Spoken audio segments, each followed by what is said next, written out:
Hooker boots? Hooker boots? That is a very interesting choice, but not a surprising one when you consider the source, Zack Snyder. Also, as you can see, Wonder Woman is fighting in a very hot environment, but also apparently a very humid one, and she hasn't used the right hair products. Yes, as a female moviegoer, those are the first two things I notice. Shoes and hair. Guys, what catches your eye right away as you see Gal Gadot? Yes, that's the correct pronunciation of her name. Some of you were telling me I'm supposed to drop the T, but I did initially, and then some of our friends in Israel who watched the show pointed out that the correct pronunciation of an Israeli name, such as hers, is Gal Gadot. So this is her as Wonder Woman. So I'm wondering what catches your eye. A lot of interesting choices here. It doesn't look quite as professional as a costume, I think, as what we've been seeing of Batman and Superman. This looks a little Party City to me. You know when they say sexy vampire or sexy witch, and sexy is a euphemism for trampy? I kind of see shades of that here. But you know what I have to say? Beyond the costume, and this is good, what I most recognize after the first two initial shoe and hair thoughts is how cool Gal Gadot looks. She's bringing it, and that's, I think, the most important thing. Forget what she's wearing. Is she a good Diana? Is she a good Wonder Woman? And I think it looks like she means business. We had this big discussion just yesterday about, Elizabeth Olsen's Scarlet Witch versus Scarlett Johansson's Black Widow, the differences in their characters and how one seemed more concerned with how she looked than the other. And I think that, besides her not really taking good care of her hair, I think clearly this Wonder Woman has other things on her mind as to whether or not she looks good. And that's fantastic. And I think when you hear model turned actress, your mind goes to dark places, especially with the character that's so beloved and so tricky. But I think that despite her background, Gal Gadot is reminding us of why she was picked and how good she's been in the Fast and Furious movies, where that did not come into play, her model background. So I love that. I also like the makeup choice. Again, things that a female viewer would notice. She clearly is wearing makeup, but it's not overpowering. Again, this is a Wonder Woman who doesn't spend a lot of time in front of the mirror. Although, I do have to say, as a producer, I would be like, we got to fix the hair, because you can see the unfortunate backlighting problem that's creating with this haze. This is something that any woman, who's on camera, any camera, I have come to pay a lot of attention to my hair, as you might have noticed if you've watched the show over the long term. I have a blowout budget. Thankfully, I can write it off. But it's expensive to maintain your hair and difficult, so I feel her pain, but I think she's got to get on top of this. And at least the producers do, because I think it might be distracting in the movie. The other thing that's distracting me, this hair is killing me. She doesn't have enough volume in the top. It's creating a flat top look. Guys, you might be wondering, who cares, Grace? Who cares about the hair? And I'm telling you, great looking hair might look effortless, but it's not effortless. And Gal Gadot isn't getting the support from her hair team that she needs. She needs a lot more volume on top to kind of compensate for this tiara, which is bringing the top of her head down a little bit and making her look a little bit like she has a flat top. I like the fact that the diamond shape draws attention to her eyes. How refreshing is that? Usually when it comes to a female character like this, the attention is brought everywhere but the face. But I think a lot of attention, even the lighting too, is with the face. And also to Gal Gadot's credit, and to whoever took this photo, and to Zack Snyder as well, she's not giving you that infamous TNA shot from the comics, butt out, chest out. She's standing there like she means business. But, even though she's not concerned with being attractive herself or looking good, she still does look nice, which I think is important for both male and female viewers. Everybody likes to look good. Women want to have a hero that looks good, and guys want eye candy. And I think this costume does a very good job, or as good a job as it can, of satisfying both parties. And that's really what I think the heart of the problem with Wonder Woman. She needs to appeal to women, and she needs to appeal to men, while doing something that could really kind of potentially annoy both parties. In the men's section, it's annoying that she's a feminist. They would say super feminist. We would just say feminist.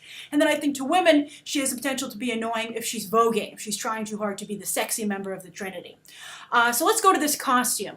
At first, when I saw the low quality shot that came out, I thought that her shoulder here on our right, when you're looking at it, the right side was covered. It was like they've been doing in the comics, where she has one shoulder covered and the other one free. I think that would have offered more support to this costume, but she doesn't have it. She just has some kind of armband. Also, there's no shield here. For instance, all these leather straps on her. I'm wondering, what the heck are they holding in place? Why does she have these leather straps? The real secret might be they're holding her top up. And I'd be like, you should have just put straps on this. I guess she just has some giant straps to take care of that. You can see that the Wonder Woman logo is actually incorporated in 2 places, kind of on the top on the chest, which seems to create some coverage. There it seems to work because it's going to keep from any unfortunate gaps happening. Although when she's bending around, you would think that for sure this top metal stuff would really cut into her. But then also she has kind of like a reverse tramp stamp right above her, right on her crotch actually, with the other W, which, I guess that might be one concession to the male audience. Now, the other thing is that I would have gotten away with this skirt. I know I've made a big thing about, will Wonder Woman wear pants? And clearly she's not going to wear pants. But I don't think she should wear this little loincloth either. I think you should go either pantsless or with pants, or some kind of skirt. This, I guess it's cut away so she has more leg movement, but a skirt offers a lot of leg movement. That's why it's a skirt. Also, or I would have done with longer straps, as they've done in the comics recently a little bit. This is just a little distracting, and as you see, it creates some very unfortunate shadows on her leg. And also, I would think would just tickle and be distracting. So anyway, you have a lot of leather incorporated here, but I will say that while this is very form-fitting, which is good, that's the one thing I think we've talked a lot about, how it's good a form-fitting costume makes both parties happy. It leaves little to the imagination in terms of shape, but it offers the coverage you think someone fighting crime would need. And I think to the credit of this costume, it seems to really show, be skin tight. It's believable that it offers her some protection with this armor plating. Now, as I said, also her gauntlets. The gauntlets don't look very heavy to me. They make this look a little costumey, and I think that's one of my problems with it. I guess one of the reasons this looks like a costume is that it just offers absolutely clearly no protection in a number of places. And a lot of people say, hey, in Greco-Roman times, this is what people wore. And I think there's some validity to that. Just as people are saying, hey, that sword, you might be calling it a lady sword, as I have in the past, but in reality, the sword is the length they used back then. So, okay, that's fine. I can accept that. But there's no way you're going to convince me that in Greco-Roman times anyone wore high heels into battle. That simply did not happen. And even if they had high heels in Themyscira, once she came to Man's Land and saw that Black Widow had a wedge heel and that there were other ways that you could do this, you think she would incorporate that into her uniform. So maybe she will in the second film or when she gets her solo film. So I feel that the boots look even heavier than the gauntlets. So that's my one problem with this. I feel there's a little bit of a leather strap on her hand here. Perhaps a shield is supposed to go there. Maybe they took that out of the photo. I'm not sure. But, her shield is the one big thing that's missing. Also, lasso. I really wish this lasso glowed. I think it would have given her a little bit of an otherworldly quality, and she could compete better with Batman and Superman. They showed some footage. I'm going to talk about that also in another video. But Batman's eyes light up white. Superman's eyes light up red, of course, because of his heat vision. It would have been great to have a yellow light here. So maybe it looks like it would be more whitish with her color scheme, but something there as well. Let's talk about that.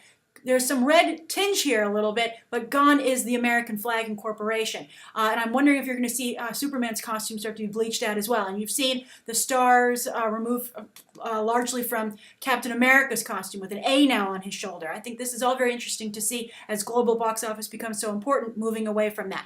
Also, with that, back to that tiara, I think I would have moved it back up a little bit. I think that a forehead tiara is tough to pull off. I think while it does draw attention to her eyes, I think it's also creating, you have to really watch this stuff. And Gal Gadot needs someone who's watching purely for a cosmetic point of view, and nobody's watching out for her. Because I think with this lighting and everything, it's having the unfortunate effect of making her look a little older than she is, and I think it's also accentuating some of the lines in her face that she doesn't have, but just the lighting is pulling off. But we'll see. You know what? I mean, I think that this is very tough for Gal Gadot. As the female member, she's going to get a lot of speculation as an iconic, playing as no less an iconic character, but I think this is good. I think this is a good starting point, and I think that how she moves in it, she's already standing in it quite well, is going to go a long way towards selling this.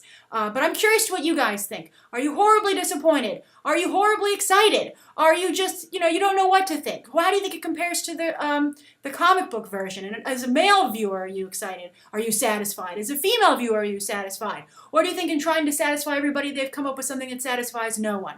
As I said, I have my reservations. It looks a little Party City to me, but I think it's nowhere near as bad as it could have been.